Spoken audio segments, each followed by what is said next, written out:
speaker today. We have Minister Salman Khurshid with us. He is a senior politician in the Indian National Congress. He's been active in the Indian political arena for over 3 decades. And most recently, he was the Minister of External Affairs. He graduated from University of Delhi, and afterwards he went on to pursue higher education at Oxford University in England. There he pursued a course in law, and afterwards was lecturer at Trinity College at Oxford. He then returned to India, joined the Prime Minister's office as an officer on special duty. And after becoming Minister of Commerce, Minister Khurshid was appointed in 2009 as Minister of State, Corporate Affairs and Minority Affairs. In 2011, he became the Minister of Law and Justice, as well as Minister of Minority Affairs. And afterwards, he served as Minister of External Affairs until May 2014. So he's also a noted author and one of India's leading lawyers. And we're very, very happy to have him here at Georgetown. As you also read in my email, he's going to talk about the India-US-China relationship. And without further ado, Minister Khurshid is also going to talk for about 20 to 30 minutes, and afterwards there's going to be ample time for a Q&A session.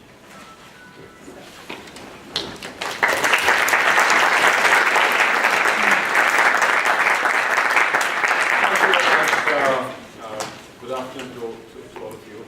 I'm very impressed with the size of the class here.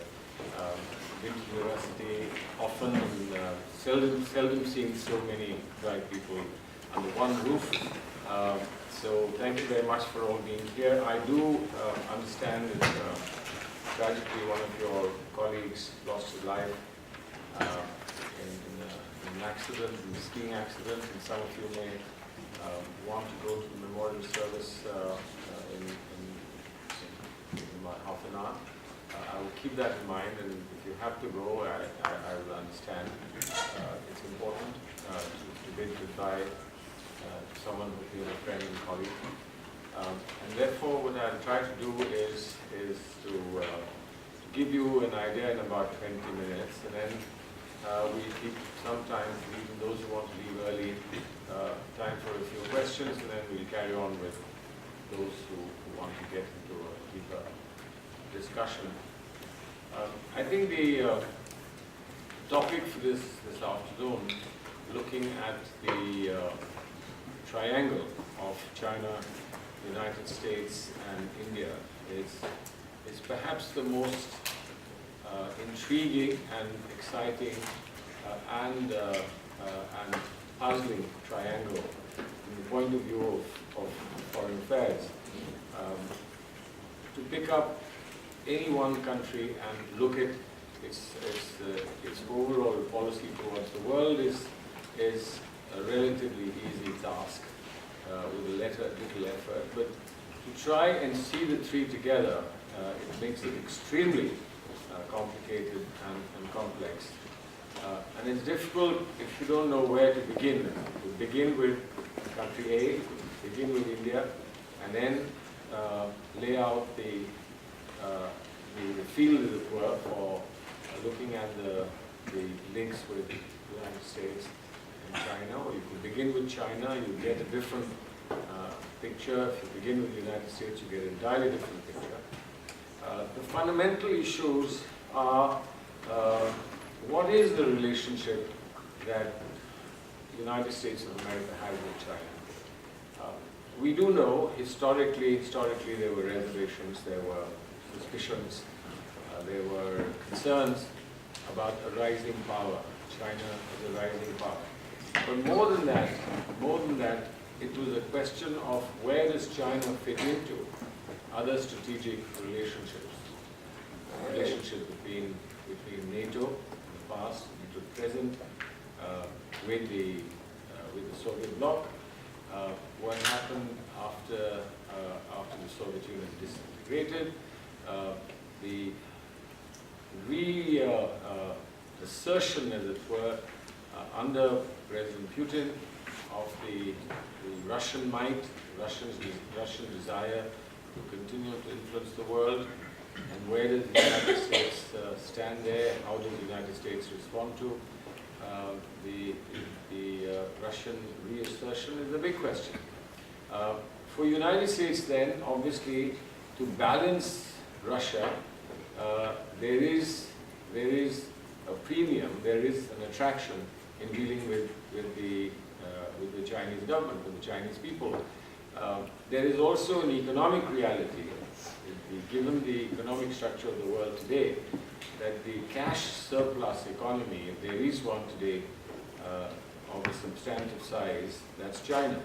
And therefore, anybody who is looking for cash for growth, development, investment, would want to be able to deal with China. This is true not only about the United States, it's true about Japan. It's true even about Taiwan dealing with China in terms of investments and in terms of expectations about counter-investment coming in from China. So I would believe that the United States of America has an ambiguous position on China, and I'm not quite sure that there is compatibility in terms of attitudes to a large number of things, but China obviously keeps a little distance from any region in which the United States has a special strategic interest and a determination to intervene and determination to influence events in a particular region. China watches very closely but doesn't come in the path of the United States. How long that will continue to be so is a big question. Because there are areas in which China wants to assert, the areas are limited right now, China wants to assert and would obviously want the United States to hold back, remain aloof, or be careful about interfering with Chinese aspiration. The South China Sea, or the East China Sea as it's called, is one such area where the United States has a very strong position, along with many other countries, including India, about freedom of navigation in the high seas, and therefore the issue of maritime law. There are levels and degrees of responses that one gets across the world. Philippines has a very strong response, Vietnam has a very strong response, a fairly assertive response of the United States of America. There's a very strong response from Japan, but I would imagine not so strong a response from India for reasons that I will elaborate very shortly. Now, in dealing with Russia, it's important that the United States has China on its side rather than on the Russian side. The United States, I imagine, has noted carefully that Chinese have solved their border problem with Russia, have less ideological combat with Russia now, no reason to feel threatened by Russia, and therefore they would be happily in a situation of coexistence with Russia. China has an interest in Africa, essentially for reaching out to raw materials, essentially for reaching out to minerals in Africa, and obviously investing somewhat in some infrastructure in Africa, using its own labor and its own money. Again, something that doesn't fall foul of any American interest, so to speak. Yet, to balance China, the question that often I imagine arises amongst policy formulations that are done in the United States of America is, what role can India play? India is accepted widely as an emerging economy. India is accepted widely as today as the top 10 economy of the world, in size the second or third largest economy in terms of GDP. It would be 10th or 11th, but it has an important position in the world. And India has a historical position, India has a political position, and India has a market position in the world which the United States would want to use to its advantage in order to provide a bulwark, as it were, against China if China decided to take a negative attitude towards the United States. Except that India has traditionally, and I believe despite massive political change that has taken place in India, we in the Congress were trounced by the BJP. BJP has a very clear ideological difference with us, and therefore one would have expected that the BJP might reformulate and modify some of our neutral position that we had taken in the past. I use the word neutral because the non-aligned movement, the word non-aligned, has not always been understood. Non-alignment is now getting diluted. It's becoming somewhat irrelevant in modern times. Although the movement itself technically remains alive, but it doesn't have the same vigor and the same intensity that it had, say, 20 years ago. India being one of the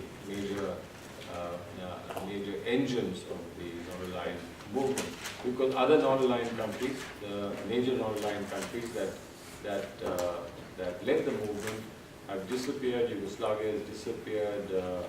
Egypt has its own problems. It's gone through a very, very difficult phase. So India remains the main engine left of the non-alignment, and the issue, of course, has been considerably diluted. Would India then play ball with the United States of America? Now, we've had an interesting and we've had a very peculiar history with the United States. We go back to the times where the United States inspired our Constitution, time of our independence movement against the British.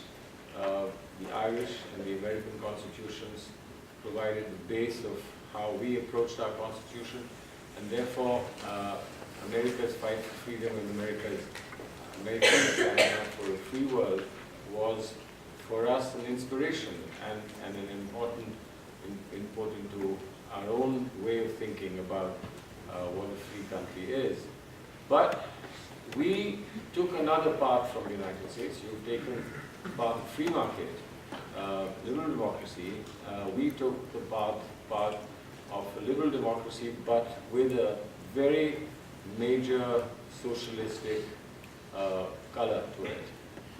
We were, in many ways, our first Prime Minister and our top leadership was deeply impressed and impacted by what was happening in the Soviet Union in terms of fight against poverty, in terms of providing equal opportunity and dignity to every person in a country that was obviously greatly influenced by poverty, disease, and hunger.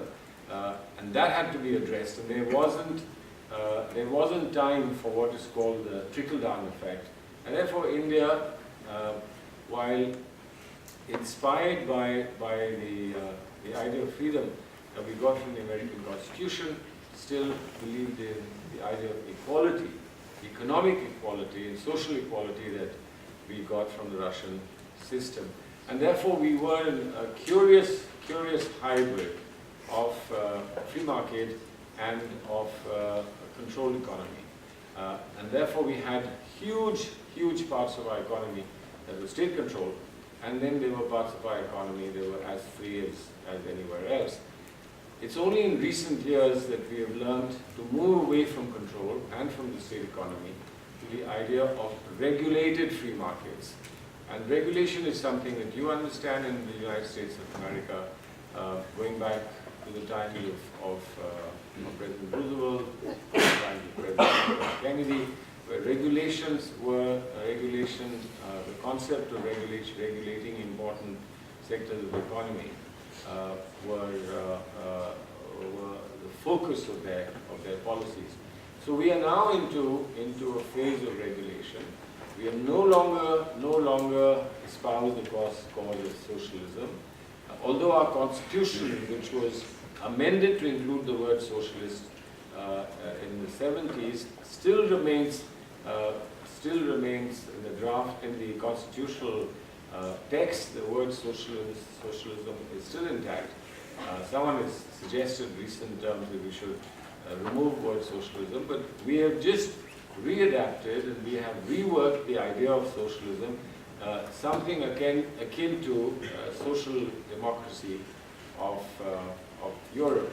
So socialism remains alive, but there is no ideological reason now to be aloof from the United States of America or its policies. And therefore we've seen since the time of the Prime Minister that I first served, Mr. Narasimha Rao, who first came here to the United States of America and met with President Clinton. And since then, another Prime Minister that I've served, Dr. Manmohan Singh, who had a remarkably warm relationship with President Obama, and before that with President Bush. We've moved much closer to the United States of America, and that was crowned by the civil nuclear deal that was entered by our Prime Minister Manmohan Singh and President Bush. Sadly, of course, we've attempted to implement it, but there are issues of liability that we seem to have addressed in terms of legal drafts, but we haven't really been able to carry conviction with the business of the United States of America. So it still remains a kind of work in progress. But a major breakthrough for India came when that agreement was signed with the United States of America, and I think it's changed the whole profile of India as far as the modern world is concerned and the world of nuclear politics is concerned. Nevertheless, as the United States faces challenges of the kind that we see in Syria, the kind that we've seen in Libya, President Obama's own speech recently on Libya, the disappointment and frustration that he has felt and how his European colleague and European allies didn't live up to his expectations as far as Libya is concerned. And certainly from the Indian point of view, we see Afghanistan, we see Iraq, and we see the frustration of the attempts that were made outside the United Nations, led by the United States of America, to resort to what then seemed to be the only way to solve problems of strategic interest. But that didn't happen. So today we have a world in a mess. We have a world of ISIS, we have a world of Taliban, we have a world beyond regime change, of virtually no regimes at all. And this is something on which India has had an ideological reservation. It was a consensual position that we took at the time of independence, and that remains to this day. And that's the reason why, despite a major breakthrough in the relationship between the United States and India, we can't and we have not become an ally of the United States of America. How do we describe it? My party and my government described it as a natural strategic partnership, as opposed to something that the successor government had once described as a natural allies, but then backtracked very quickly to say, no, it is a strategic partnership for strategic cooperation rather than allies. Because the whole idea of allies has become a bit murky from our point of view on allies, willing allies operating with the United States of America and Afghanistan and Iraq. So, if the United States has an aspiration of using India as a possible balance against China, that hasn't happened. Yet, cooperation between India and the United States has grown many times. Unfortunately, we can't seem to come to a full conclusion and an effective arrangement as far as trade is concerned. And there are issues on both sides, particularly because of pressing economic considerations both in the United States and in India at this time. And therefore, we've not been able to find a solution. So we've got India, China, and the United States.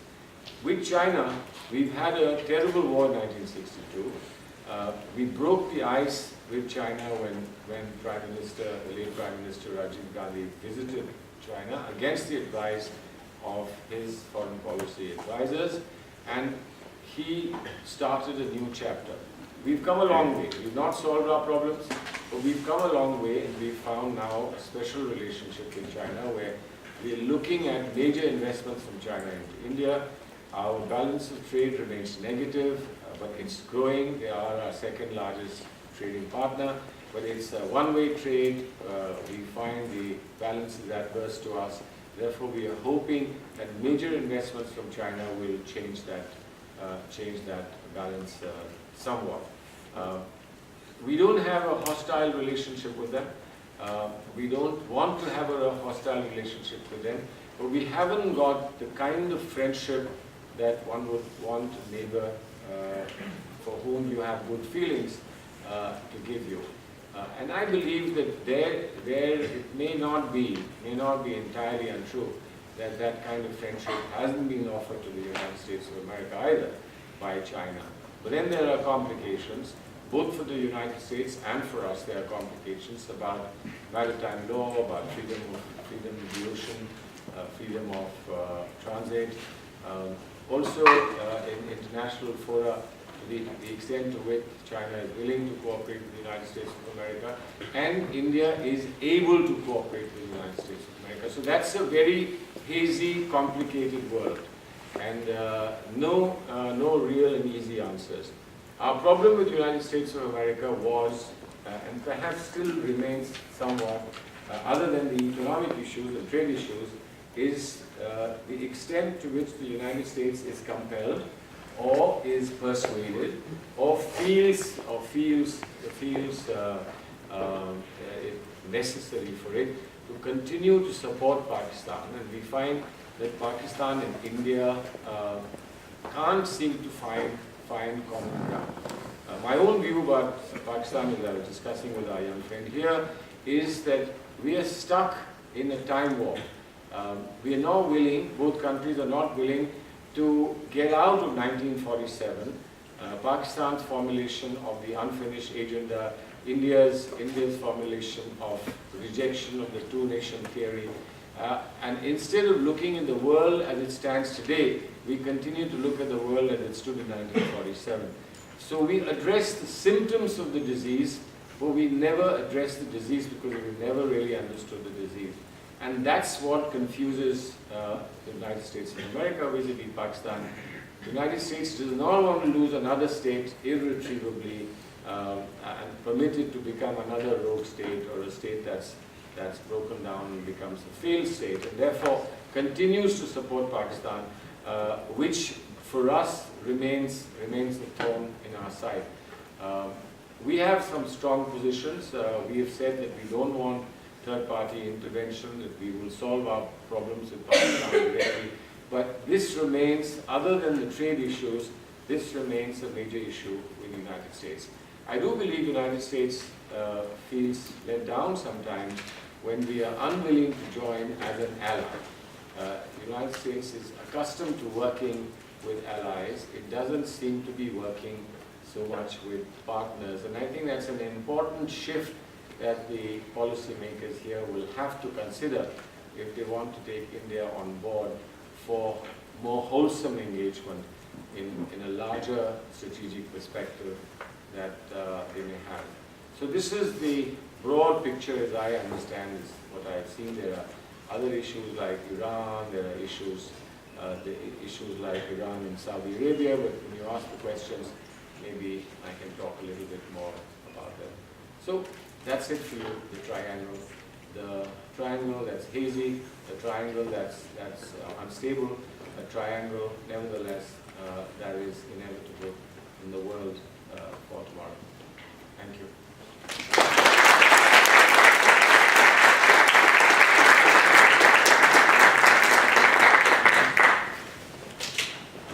So you can ask questions, maybe stand up, introduce yourself, and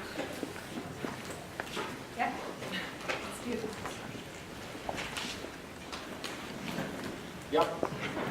So you categorized the relationship with American businesses as a work in progress, and that there were some trade issues. Could you delve a little deeper into what is America could do better economically to improve relations with India? Well, frankly, I don't speak for the government because obviously I am in the opposition. And I have to be careful because the Indian media is very, very sensitive about what you say about the government on foreign territory. But there is a very ambitious scheme that our Prime Minister has, which is called Make in India. My own view is that he doesn't factor in a bilateral position. He factors in a unilateral position. He wants the United States of America to come and invest in India, which is all very well. But the United States of America doesn't want to lose jobs. And therefore, we will need to understand that there has to be an equilibrium in which we do something by introducing investments that bring more jobs in the United States and not do things that will shift jobs from here to India, and yet look for investments from here to India. Now, of course, investments will come from here because India has a growing middle class market. It's the after China, it's the largest market that's available to countries that have reached saturation points of their own markets, and therefore there would be a natural attraction of anyone to want to come and invest in our country. But there are issues about business regulations, ease of business. The government says it's trying to solve those problems, but I'm not quite sure that they've entirely solved them. I think our government is very high on words and not that effective on work. But that's what will need to be done. We'll have to give greater confidence to the American business. And now one area in which American business is looking for major investments is the civil nuclear area. But their liability issues still continue to hold people back. So I think we have to creatively, innovatively, and vigorously look at problems and try to solve them. We are certainly concerned about visa issues. We want more Indian visas, more software people to be able to get visas, even if they are short-term visas, etc. But that is another issue that we will need. I think that the United States have done a great thing by introducing the element of 3 years work visas for Indian students who come and study here and then can work for 3 years rather than for that one year in the past that they could work. And that would certainly be very helpful in attracting more young people to come to the United States. But I think that there are problems that both countries have, and we can't be blind to the other person's problem and expecting that they will do something for you, but you're not prepared to do something for them. Yeah.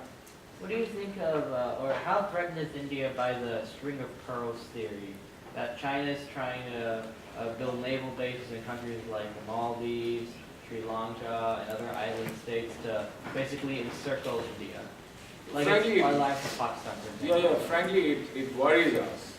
It worries us. But I think that some of this is inevitable. I mean, you can't have a game by the rules that you write for the game.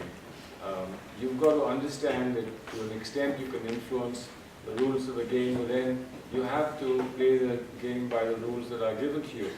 And I think it's impossible to keep China out of the region, but the answer lies in offering attractive alternatives. We can't say that we will not offer an alternative, but don't accept any assistance that's coming from China. So even if it means that we have to take a cut for ourselves and forget about reciprocal arrangements, we will have to make sure that a lot of these small countries around India, which would be influenced by the string of pearls theory, are serviced by India in a non-reciprocal basis. They deserve our attention, they deserve our assistance, and we ought to reach out and give it to them. I don't think we can be niggardly as far as that's concerned if we want to influence not just the String of Pearls area in the Indian Ocean, but also with very important countries in the African subcontinent. Yeah. I understand India is like part of the nations that form BRICS. What do you think is India's role in this organization? What is the future of this organization, and how has it affected India-U.S. relations? Well, I'm not quite sure that BRICS have much to show for themselves in terms of investment that's come only because of the BRICS organization. The BRICS is a kind of a parallel road to many existing roads that India, South Africa, Brazil and China have. I mean, those roads, bilateral and multilateral roads, are available to all of us. But I'm not quite sure that BRICS as a parallel road has taken much of that traffic away. But it's an alternative route. If there is a block on any of those routes, BRICS does offer an alternative route. It may in due course become a very attractive road, but I think there's a lot of work that needs to be done. The thing about BRICS is that there are great similarities in the four economies, but they're not identical. There are also great dissimilarities. And that's something that became apparent when, and I think that's not entirely over, when BRICS was working towards that development bank.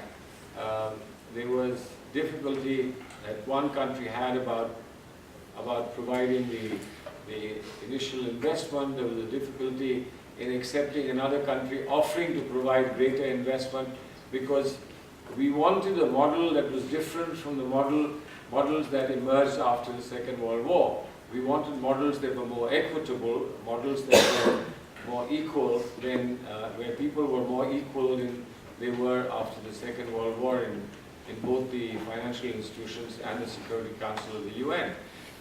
So I think there is a lot more work that needs to be done in BRICS. It's a little bit early. It's certainly another case of work in progress, but it's an alternative that's been put in place, and it can be built upon and developed.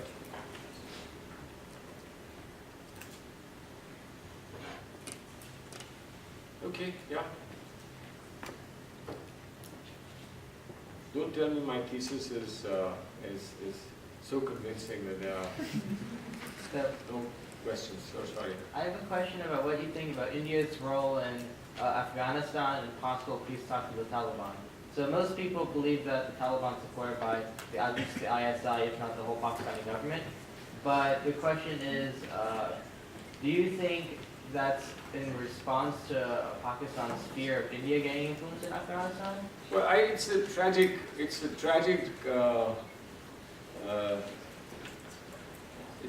suspicion that there is between India and Pakistan on Afghanistan.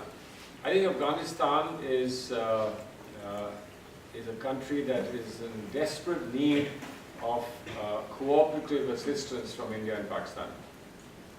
But there have been some terrible incidents in which people have been hurt, and we have reasons to believe that they weren't entirely unconnected with the Pakistani ISI.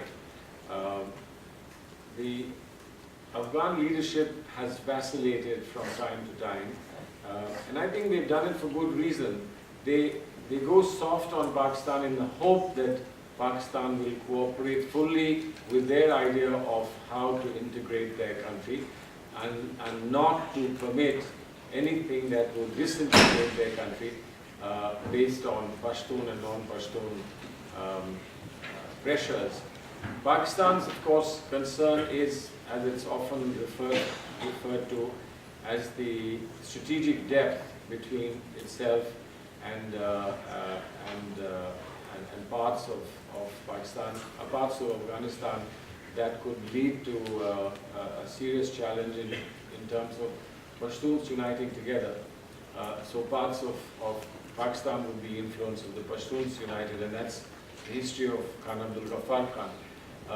But I think that we have to learn to understand each other, and we have to learn to work together, because if Afghanistan doesn't settle down, it's going to remain a problem for India and Pakistan. India rejects very, very firmly any concept of good Talibans. We think that all Talibans are bad. But we understand that Afghanistan has a problem. Afghanistan is compelled to talk to some elements of Taliban who are willing to accept the constitution of Afghanistan, etc. Although there have been many false starts and there have been many betrayals, and therefore we don't insist that our views about Taliban be imposed upon the Afghan government. And we are quite happy to give this matter a chance. But fundamentally, in terms of our understanding, we don't think that the Taliban can be divided into a good and bad Taliban. We think the Taliban are an unwholesome force, just as ISIS is an unwholesome force.